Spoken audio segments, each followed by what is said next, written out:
Kambeini cia gĩthurano kĩnene kĩa mweri wa kanana nĩ cinyitĩte thing'a gũkũ bũrũri-inĩ, ateti na mĩahũ ngũrani ĩkĩriũnga matũũra-inĩ kuuha mũingĩ, o mũndũ akĩenda gũgathurwo. Raila Odinga orĩtie Kenya hamwe na ateti gũtabania kambeini cia thayũ na kũũria mũingĩ kwaga kũhũthĩrwo nĩ ateti na njĩra ya kwĩrwo maikie mahiga kana maharaganie mĩcemanio yene. Usijaribu kugongana na mwenzako au jirani wako kwa sababu mko na utofauti ya kisiasa.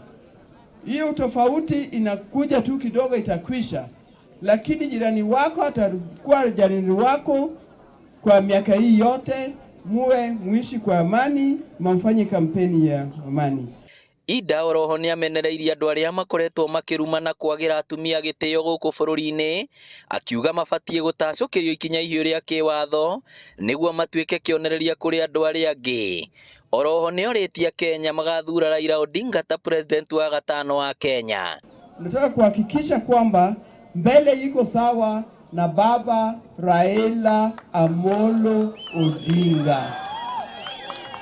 Arĩtio wa itũũra-inĩ rĩa Gĩtugĩ Mathioya, kũrĩa mũrũgamĩrĩri wa gĩkundi gĩa kũhũrana na ndutu bũrũri-inĩ ekũheaga ikundi 25 makĩria ma mĩũngũrwa ya mĩtĩ ya makorobia na marigũ 30,000. Twenda kũhanda mĩtĩ milioni 1 thĩinĩ wa itũũra rĩrĩ ritũ, nĩgetha tuone atĩ gũtirĩ mũciĩ ũtarĩ na matunda, ũtarĩ na marigũ, ũtarĩ na nyanya. The project is implemented in healthcare facilities with the specific aim of improving nutrition through adequate supply of avocado and banana in these institutions.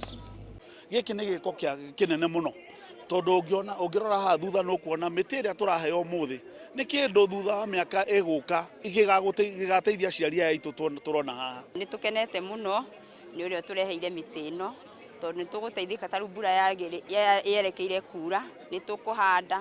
Koguo tũtigũcoka gũthĩnĩka rĩngĩ na tũtigũcoka ningĩ gũthiĩ kwaraga rũhĩ na kũu nja atĩ nĩgetha tuone ũteithio, nĩ tondũ ithuĩ tũgũkorwo tũrĩ a mbere gũthondeka ũrĩmi na gũthondeka biacara.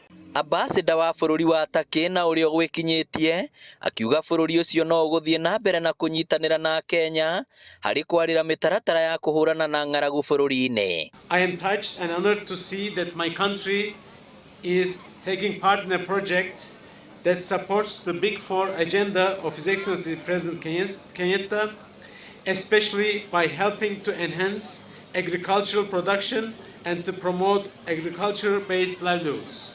Kamau augĩte arĩ na itanya rĩa kũhanda mĩũngũrwa milioni 1 gũkũ bũrũri-inĩ ĩta njĩra ya kũgacĩrithia marĩa matũrigicĩirie hamwe na gwĩkĩra andũ mbeca mĩhuko mendia magetha macio. Ngĩribotera Inooro TV kuma Gĩtugĩ Mathioya kaunti ya Murang'a, rĩtwa rĩakwa nĩ Victor Kĩnuthia.